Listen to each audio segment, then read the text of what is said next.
during the Libertarian Lunchtime Hour. You know, Norm Partin and I were just going over the ins and outs of a well-planned Valentine's Day. If you're a married person. Been married 52 years, and I've done 51 of them wrong. Right. Once you land on what you think's just right, you stick with it. That's true. Well, I wish you and your lovely bride a very happy Valentine's Day. She deserves it. We need to we need to get out and get to Roy's Meat Service and have another delicious bite. We need to do that. You know, Erica, by the way, I want to give Roy's Meat Service a little shout out because they deserve it. They were in Mount Juliet, and they have that food truck that runs around. Yeah. And if you can schedule having food delivered. Yeah. And E did that a few days ago, and we had their out. Have you ever had their quesadillas? Oh, holy shnikes, my man. Yeah. That green chili quesadilla is top. I will tell you, and I've told you this story, and he sponsors a race car. Mm-hmm. And I like supporting people that sponsor a race car. So me and the wife, one Saturday, we drive out there, drove past it before we saw it, typical. She looks at that and says, I don't know. I don't think that's where we want to eat. And I kind of. This was the first time you'd been there? Neither one of us had been. Okay. So I went in and was kind of looking around, and I went back out to the car and I said, "Come on in here, let's eat." And no, I said, "Let's go eat." Well, we go back once a week now, and it's good. Fridays we make a weekend plan. Of course, we've got grandkids that are playing soccer and cheerleader and all this stuff. We make plan that either Saturday or Sunday we go out there. Then we start buying our meat out there, and their bacon is worthy of committing a robbery to pay for. And that's every time we go, we bring back about 5 pounds of bacon. Norm Partin said that. Matt Murphy did not. Now, I don't know where his case is. I know that Jeff has an open invitation, and I've told him to call me when the time is right.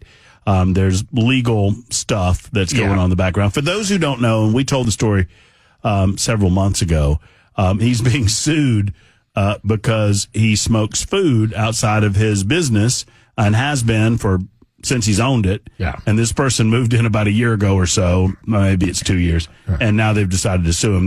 They've filed like 40-something complaints against him. It's the most ridiculous story you've ever heard of in your life. It is the definition of California trying to California our Tennessee. Yeah. And so we're supportive of Jeff for that reason. Yeah. But more beyond that, his food is tip top. I mean, he's good at what he does. I'm one day going to, on my Facebook page, I'm just going to say next Thursday I'm going to be there at 12:30 and invite some people out to try his lunch. Let me know. On Thursday is a special day, so beef brisket day.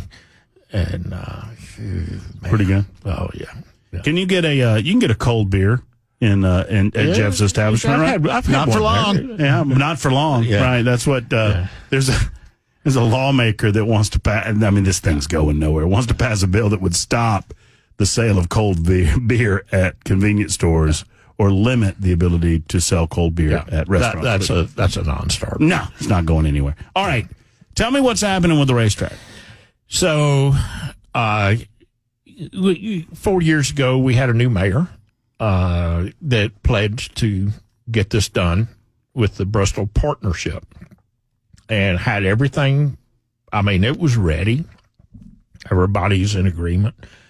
And for one reason or another, he didn't get it done to get to council because you got to go to council. So now we have a new mayor and you have to start all over again. And that process has begun. It's very favorable.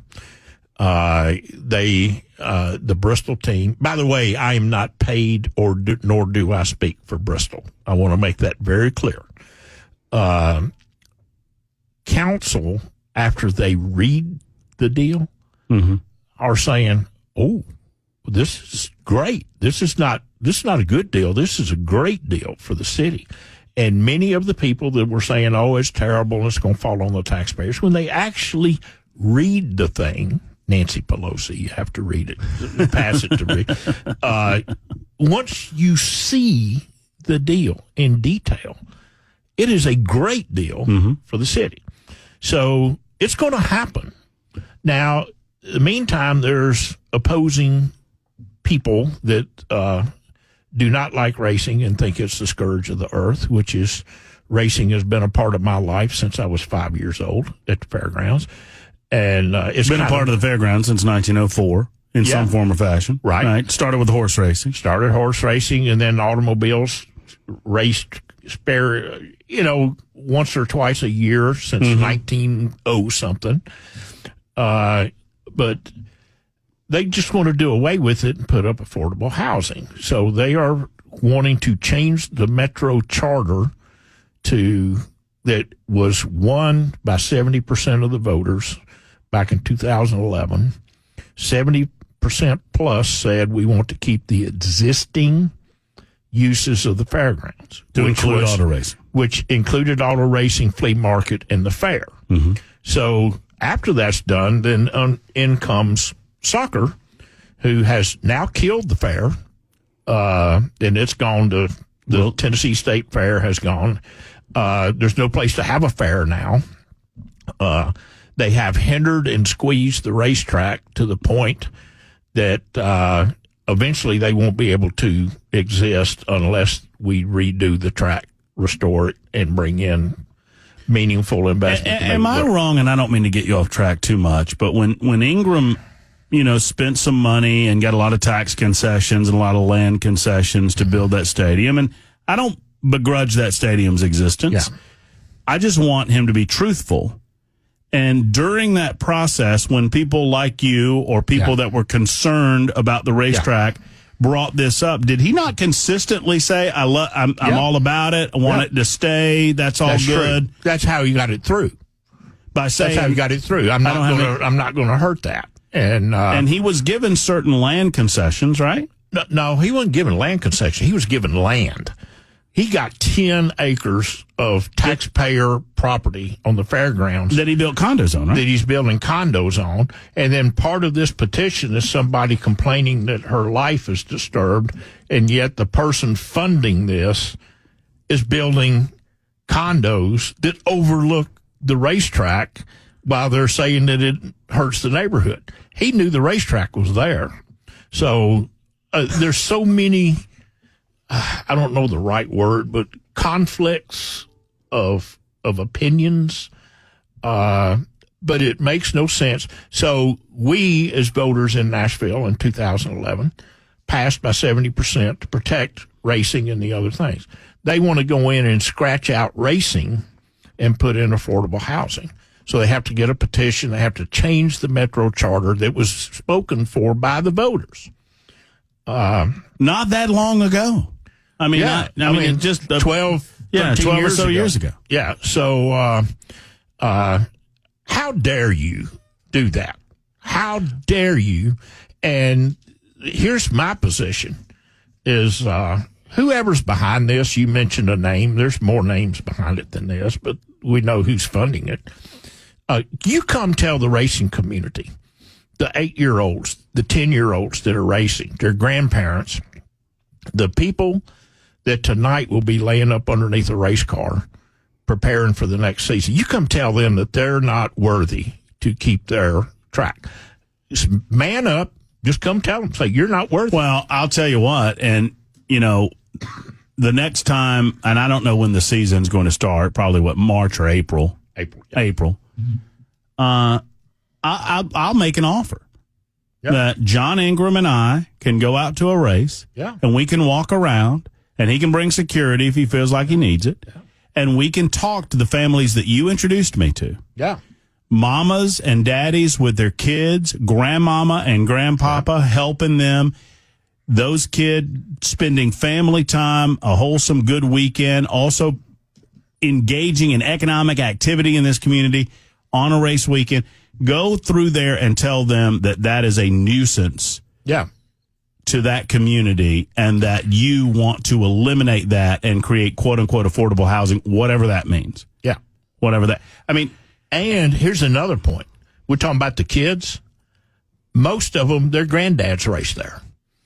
And their dads race there. This is a family tradition. Well, I said yesterday, and I don't want to overstate this. I don't want to over-dramatize it. But I think you've agreed with this statement that I've made in the past, as you and I have talked about this since I've gotten to know you over these last couple of years, Norm, that as wonderful as these events are, that facility is desperately in need of renovation. To restore the racetrack and dollars being spent that do not come from taxpayers. Right. And without the Bristol renovation, even with auto racing still in the charter, I feel like it's going to peter out, sadly. Well, they're squeezing them out. They're taking away the back lot where people pit. They want to take away the tunnel that is a safety issue. They will not allow capital investment because there's never a lease long enough to be able to invest money into. So it's an easy fix. And I know there's people out there saying, Norm, I'm tired of hearing you. I don't care anything about racing. Well, it's your damn city, right? And it's my city. And it's taxpayer money. It's money that comes to the city instead of taken from the city. Right now, it's financially not feasible, and Bristol wants to come in here and add to the city coffers, not take. And how often does that happen? The original Titans deal was horrible. The original Predators deal was horrible. The Sound Stadium did a revenue bond, but the city funded it for 2 years because they didn't have enough money. I mean, it wasn't there. So you got this national company coming here willing to bust their butt for you, pay all the debt, make it better, and put money in the city general fund, and they're being treated this way is embarrassment to the city and me as a citizen of Nashville. You guys in the listening audience know that Norm and I have become friends, and by now you know that I'm a big fan of racing, but I'll tell you this. The deal sounded so good. I told Norm, I said, I've got to see this. Yeah. I can't believe this. I have to see it. If I'm going to sit and tell the taxpaying citizens of Davidson County, you are not on the hook for this money. Yeah. This deal is as good as I tell you it is. I need to see the numbers. I've seen the numbers. I've talked to the people of Bristol.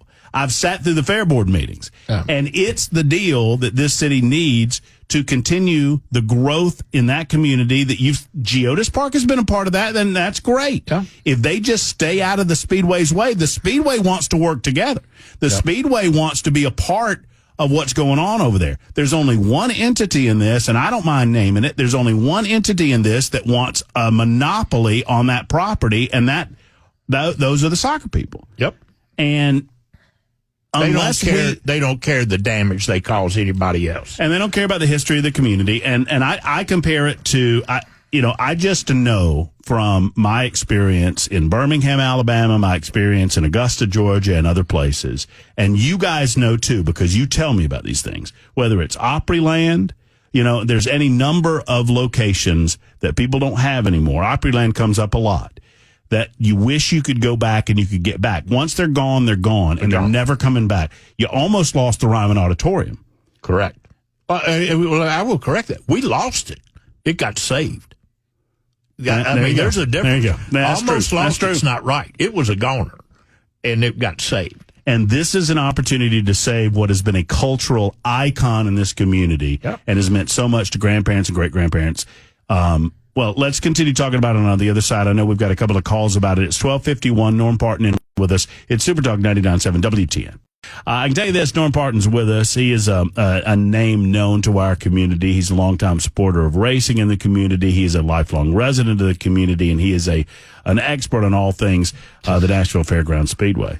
See, I said you thought I was just going to stop with all things. And expert might be a stretch. I'm smarter than that. But a lot of you have questions about where we are with regard to the renovation of the Fairgrounds Speedway, and so we have answers. And I started the conversation yesterday, and I want to kind of reset it by saying this. I do not believe I think that I'm drawn to this, and obviously you're drawn to this based on your history and your love of racing. I'm drawn to this based on my love of history and my love of racing. But I don't think you have to have a love of racing to understand the importance of keeping those things that create the cultural dynamics of a community together and whole as best you can. And when you have an opportunity to revitalize and reinvigorate something that's been around since 1904 at no cost to the taxpayers. Correct. You've just got to seize on that opportunity. It's a net gain to the taxpayers. The money coming in is more than the money it takes to pay for the renovations. So it's a net gain to the general fund of Metro. I think I know the answer to this, but for the edification of the audience, the question then becomes, and I know you don't work for Bristol, and I know you don't speak specifically for them, but Correct. Based on your knowledge, what's it for these guys? What's it for Bristol to do this, to throw the amount of money that they're willing to throw at this renovation project? They're successful people, and they see opportunities, and they see things that have gone wrong. And I will tell you that Marcus Smith, the president of Speedway Motorsports, was paying a lot of attention to Nashville when 70% of the voters supported that facility. He believes he can create a draw. That started their interest here. Now, they're a company that is built to do big things. And I'm going to tell you, the Music City Grand Prix announced a couple hours ago is moving to the Super Speedway, which is Speedway Motorsports, till they get the new stadium built so they can have another street race. Can't have a street race during the construction. Right. So that's a positive sign. And you know what? Pause for a second there. I didn't think about that. I want to think about that for a moment. It did not occur to me that based on the amount of earth that's going to be moved now in that area, that would screw up the street race because it takes it away. Yeah, right. Because all the pits and everything was surrounded by Nissan Stadium or surrounded Nissan Stadium, and so if you don't have that, you don't have a street race. So that's why they're moving it. Right. That makes sense. Okay. And it's a temporary thing till they get the stadium built. That's a successful event that is good for the city, by the way. So Bristol are the people that had the biggest football game ever at their stadium or at their racetrack. 3 weeks after a race, they had a football game that had 160,000 people there, plus the night before a Kenny Chesney concert. I think it was Kenny Chesney. 30-something thousand people. Tore everything down, and they built it and tore it down in a matter of like 16 hours so they could play the football game. These people do big things. They recognize opportunity. I have known and done business with this group of people since the 90s. I know well what they do and how they do it. I was a customer of theirs at Bristol Motor Speedway for it. I will tell you how big when they did the football game. They took everybody that did business with them for longevity and dollars spent to figure out who had first dibs on the tickets for the football game. Partin and Associates was number one customer. Well, I spent a ton of money in that community, renting houses and hiring people. So I know what it can do in Nashville. I know this. I know the industry. I know the people. I know what has to happen and what can't happen. And I can say without hesitation whatsoever, this is the best sports deal that has come to the state of Tennessee ever. So why would you think that the entities surrounding the racetrack itself would be, and specifically I'm referring to the Geodis interests, why would they be so against this? One would think, if they're thinking long term, and maybe I'm not seeing the forest for the trees here, but you would think that it would be in their interest to see other entities spending money in the community that they've already spent money in order to better the overall community itself. You would think. Adding employees, adding temporary people for events, which there are a ton of people in the city that work or surrounding events at T-PAC, Titan Stadium. There's a lot of people in the service industry that depend on these events, and that's just more of them. It's just, And see, here's the thing. The lady that signed this requesting the thing. Heidi Basgall. Yes. Nice lady. I've met her. Doesn't she live in your house? The neat story is when I was born, I lived in that. They brought me home to that house. My family bought that house in the 40s, and we lived there till the early 60s. Same house. She knew there was a racetrack there because I know when I left there in 1961, there was a racetrack there. I knew that at that point. Now, I was 8, 9 years old, but I knew there was a racetrack there. You had figured that out. I figured that out and attended races there. So people that bought into that neighborhood and now want to change it, I specifically, have you been to my office? I don't think so. Okay, no, I know so. Not in Brentwood, no. But you've told me repeatedly that only the best of the best get into the Brentwood facility. Well, I wouldn't say that, but next to my property. You promised me to meet with me and Darrell Waltrip and have a beer. Yeah, that's what you promised. Have a beer, yeah, in that order. Have a beer and meet with, and we can do that. So, anyway. But next to my property is the main north-south line of Radnor Yards, the railroad. And right now, if you step on the front porch of my office building and look to the right, you will see a train sitting there. All right. And it makes noise. And if you turn and look the other way, you will see I-65 that is 24/7 noise. I made a decision when I bought that building in 2014, spent my life savings to buy this building, that there was a railroad track on one side and an interstate on the other. Now, I'm a big boy. I understood what I was doing. And these people, including soccer, knew there was a racetrack there. Now, were they told the racetrack was going away by the mayor at that time? Probably. Was that the agenda of the mayor at that time? Probably. The Megan Berry? Yeah. But Megan went home early. And, now she's running. And now she's running for Congress. I get Marguerite. I get that. And I will be involved in that campaign, by the way. So I've invited her on the show. Yeah, I would like to be on the show with her. I would like to be on the show with her too, because she looked me straight in the face and said they weren't going to tear it down, and 6 weeks later she put a bill forth to tear it down, as did Mayor Carl Dean. So this has been a political football for decades. So what is let's bottom line this thing in the last 5 minutes we have together. So what is the time frame considering a successful outcome? Because from our conversations and from other conversations that I've had, it seems that most on the Metro Council are receptive to this. And it sounds to me like, but the last time I talked with Mayor Freddie O'Connell, he said, I'm receptive to it. I just have to crunch the numbers to make sure there's nothing hidden in the deal. I need to do my due diligence. I respect that. And that's being done as we speak. But it's my understanding. I mean, what he told me last time we talked was, look, I went there when I was a kid. My dad took me there when I was a kid. I want to keep it. I don't want to lose it. I am in favor of keeping auto racing at the track. I don't think anything's changed there. So what's our time frame in terms of getting this deal done with Bristol? All right. So there's a calendar that starts in January and ends on New Year's Eve. And everybody works off that calendar. You put your vacation, everything goes on there. A political calendar is different because you have this monster, which is budget, that comes up in midsummer. You have a transit deal that's coming up. You have the East Bank deal that's coming up. So you just don't say, we're going to do this tomorrow. You have to strategically place these things in order to have success. That is what they are looking, not we, they are looking to do is find that sweet spot where they can go to council and say, here it is.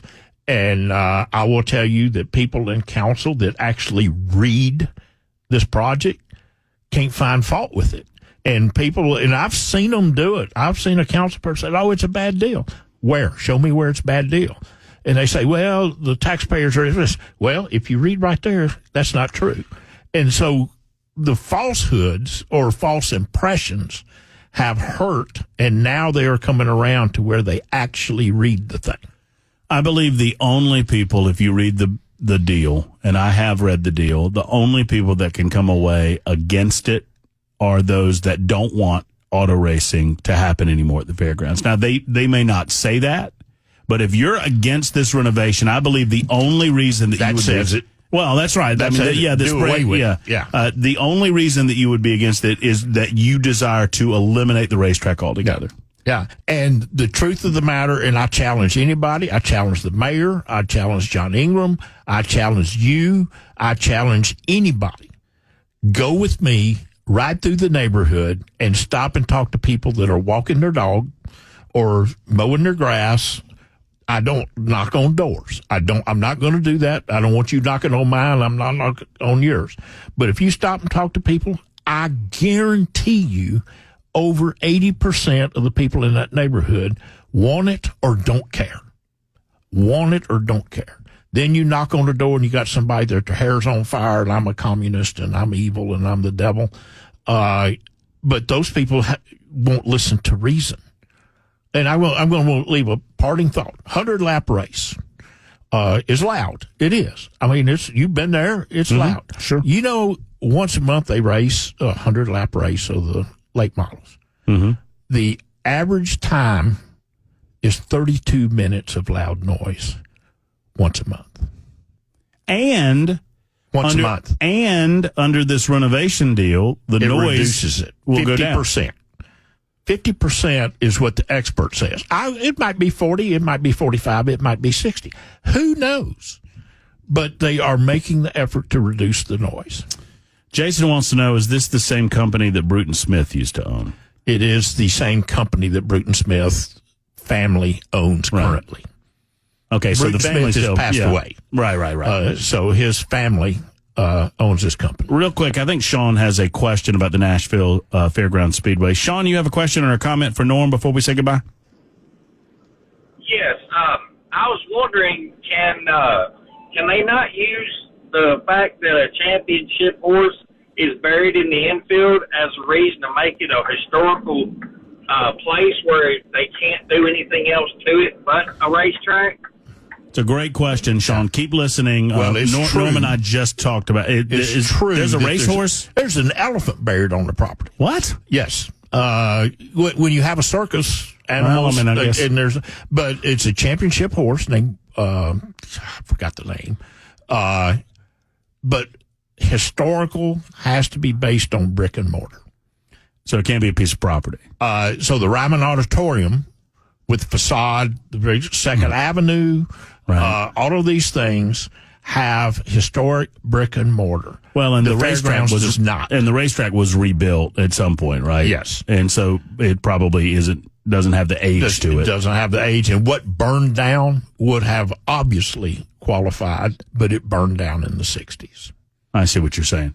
So the brick and mortar is not old enough to qualify, and the land itself wouldn't fall under that. Land cannot qualify because of the usage. Well, the big deal is contact your Metro councilman if you live in Davidson County. Let them know how you feel about it, and let them know that you have no interest in a change of the charter of the Metro Nashville government with regard to auto racing at the fairgrounds. Ask your elected official why you would not do this.